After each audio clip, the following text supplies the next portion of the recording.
The Legend of Zelda Ocarina of Time has a vibrant and beautiful world to explore. Life of all shapes and sizes can thrive in these conditions, and in my opinion, this is mostly possible due to the abundance of fresh water. As I'm sure you're well aware, water is necessary for practically everything. Whether it's for drinking, bathing, or hell, even making Kool-Aid in the Castletown fountain, the vast majority of life needs access to water in order to survive. That in mind, there are some egregiously overlooked factors that make me worried for the people of Hyrule, and it only gets worse the more you think about it. So yeah, Hyrule has a bit of a water problem. Now let me explain why. So in order to understand the sheer magnitude of these issues, we'll first need to grasp just how much Hyrule really depends on water. Lake Halia is the largest body of water in Hyrule, and it's especially important because one, without it, we couldn't have the most kick-ass fishing minigame in all of Zelda's history, and two, we know that fish can and do live in this lake. And I'm sure all of you know how important marine animals are to a functioning ecosystem, so we'll leave that there. Not only this, but there's also an NPC who works atop this lake and has for a few years. By the looks of him, possibly hundreds? He spends his days mixing the lake water with, unusual compounds to make medicine. This sounds questionably legal at best, but then again, this is a much less advanced civilization. He could probably qualify for research grants on the grounds he could spell H2O. I also think he might have been there when water was invented, but that's beyond the point. Either way, in some way or another, the water is necessary so that this man can make medicine and squid aliens and put them in tubes. Further upstream, you'll find Gerudo Valley, and in a desert, I can only imagine how important this river is for the inhabitants. I mean, in an actual blistering hellscape of sand and dirt, I think it's fair to assume they'll head for the river before anywhere else. And tragically, unlike the hero of time, they can't just crack open a chest and pull out an ice-cold Fanta for the road. Besides this river, I don't know that they have another source of water. And because of this, I think it's fair to assume that, given their situation, access to this river is pretty dire for the Gerudo, potentially even life and death. So yeah, just kind of important. Now, where things go from bad to holy shitballs is when you realize that this river is most likely a primary source of fresh water for the residents of Castletown. This stream not only provides them a tasty beverage on a hot summer day, but almost as important, acts as a safety measure. There's a good chance this is the only reason the literal dead don't take over the city at nightfall. I imagine the trench alone would help, but with the water running, this place is practically impenetrable. Now, essentially neighboring Castletown is Kakariko Village. I mean, they're so close, in fact, that I'm pretty sure they're a part of the same HOA. The people of Kakariko Village have essentially bypassed the need for this river altogether, and they did this by putting a well directly in the center of their town. Unfortunately, this is probably the worst decision they've ever made. I mean, they've royally goofed on this one. I'm going to explain why in a little bit, but trust me, this was a big mistake. Now, at the final stop along this waterway, we'll come to the Zoras Domain. And this, my friends, is where the first of many issues comes to light. Now, the domain itself is a great vacation spot, a large pool of fresh water, friendly locals, management is always available. And get this, there's even a constantly pouring waterfall for people who can't sleep without white noise in a time with no box fans and no hair dryers. If we trace the water back up to its source, you'll see that this huge lake is home to a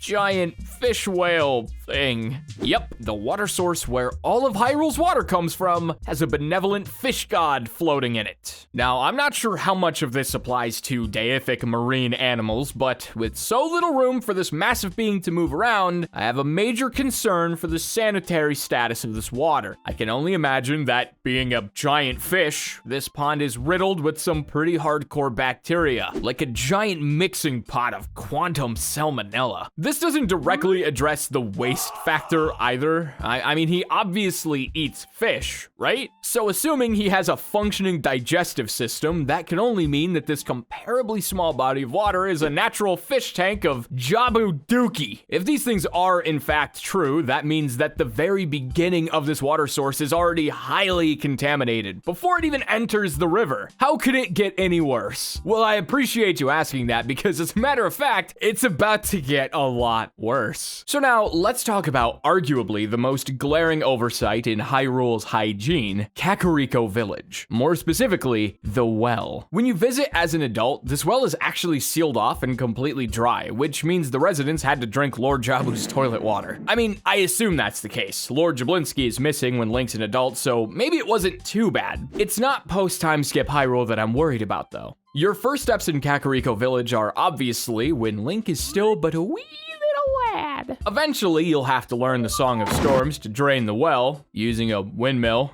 Plumbing. But what makes this genuinely terrifying is that the well is not sealed off pre-time skip like it is when we visit as an adult. So let me rephrase this. The water that the villagers sustain themselves on was not separated in any way from the bottom of the well. This is worse than you think, too. If we take a step inside, you'll see that this crawl space is the only thing standing between this mini dungeon and the drinking water. The water likely passed through this hole anyway and got into the entrance chamber where an actual corpse is just laying against the wall. You'd think that the wall ahead would keep this problem from getting worse, but illusory walls don't do a great job of keeping the place waterproof. In the main area of the dungeon, you could see that the water drained to the very bottom of this first level in a conveniently sized stream. I can't picture myself scooping this floor brand discount Dasani up and drinking it, which is basically what they were doing all of this time. In the center of this mini dungeon, there's what looks to be a legitimate torture chamber containing multiple jail cells. And once again, the only thing stopping the water from getting in is these goddamn illusory walls. At the base of this wooden structure, which I'm sure was only used for friendly things and not murdering prisoners, there's absolutely a pool of blood. At least I think that's how this works, since it disappears when looking through the lens of truth. What is real in this dungeon? Unfortunately, the piles of skeletons don't disappear though, so they're definitely for really real. That's right, you were drinking bones. Tucked away in the corners of this space are these sections of floor that are, shockingly enough, not real. And in the basement of the basement, you'll find something completely shocking. A pit of green. Green what exactly? I have no idea. But whatever it is, the locals were undoubtedly slurping down the spicy green JellO. I can't find any sort of explanation for what this mystery liquid is or why it damages Link, but if just walking on it hurts you, I can only imagine the effects drinking it could cause. Like nuclear cholera. It's so potent, in fact, that these poor souls were straight up melted to the bone. So between the green mystery sauce, redeads, and lightly used torture chambers, we can safely assume the secret ingredient to the village's famous drinking water is death. Free roam, organic, gluten-free, not from concentrate, demise. I can only imagine the SCP level bacteria that was floating about all of this time. And I wouldn't be surprised if the local life expectancy capped out at maybe a few weeks. Now, what if I told you this wasn't the only weirdly vibrant water polluting the village? Within Kakariko's graveyard rests the royal family's tomb. This location is here solely to provide Link with the Sun Song, but it's harboring a terrifying secret that nobody seems to mention for some reason. Several pools containing this dangerous green liquid. At first, I thought this was the same substance found in the bottom of the well, but it's actually not. It's a completely different shade of green and isn't flowing in one direction either. Sort of like the lava in Volvagia's boss arena, the well's basement water seems to flow in a single direction, almost like a larger body of water is inside that's constantly churning. I just don't think anyone's popping back out after diving inside of this one. She's welcome to try it though. This is super concerning though, because it implies that the substance has to be coming from somewhere and going somewhere else. Is there a river of this corrosive liquid constantly flowing beneath Hyrule's surface? And if so,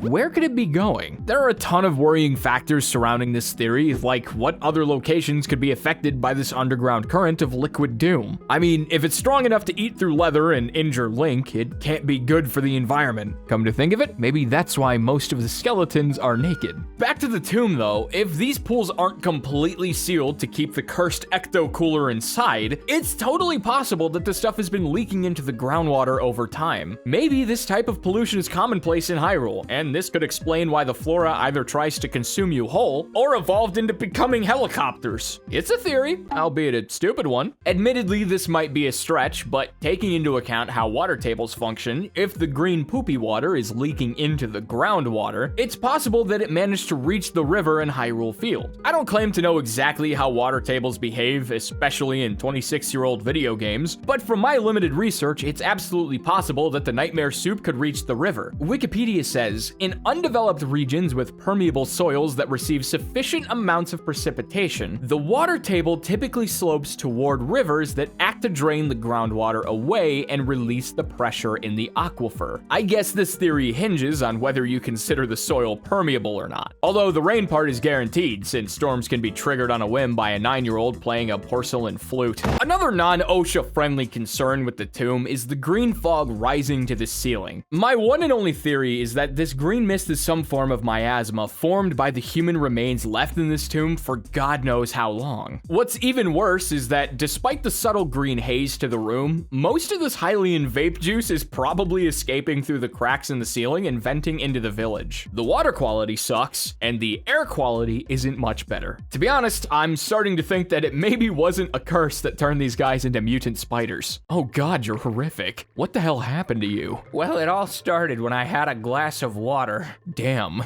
Should have had a Fanta. Beyond Kakariko Village, though, one of the biggest aquatic threats to Hyrule is the Water Temple. The temple itself rests at the bottom of Lake Halia, which makes everything I'm about to talk about infinitely worse. You'll understand why in just a bit. After spending a brief 60 years adjusting the water levels and fighting your gothed up hot doppelganger, you'll face off with the mighty Morpha. Let's be honest though, that's kind of a dumb name. Morpha, what does that stand for? It means I want more fucking Fanta.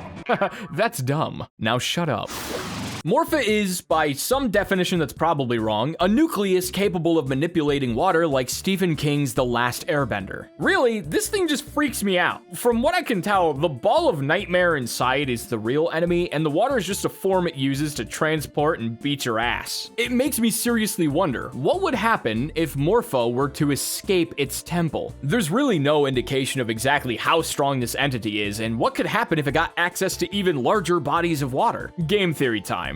No, not you. Get out of here. Because there are a couple of outcomes I could assume in this theoretical case. There's a chance Morpha could get stronger in larger bodies of water and pulls a perfect chaos, dragging the water from Lake Hylia and Jabu's fishbowl to flood Hyrule. At that point, it could assume a much larger form and cross Wind Waker's timeline into this one. Assuming they're not that strong, it's still scary thinking this monster could freely travel along Hyrule's waterways. Also, Morpha maneuvers using the water from inside the water temple, which presumably comes from Lake Hylia. Because the lake is directly connected to Zoras Domain through an underwater passage, Morpha becomes so much scarier. Not because he could overthrow the local government by killing the King Zora, but because of King Zora's ass. That's right, the King of the Zoras has fresh water passing through his Gerudo Valley, and when Morpha grabs Link to do damage, there's no guarantee you're not getting a face full of Zora ass. I'm sorry you had to find out this way, and thanks for watching.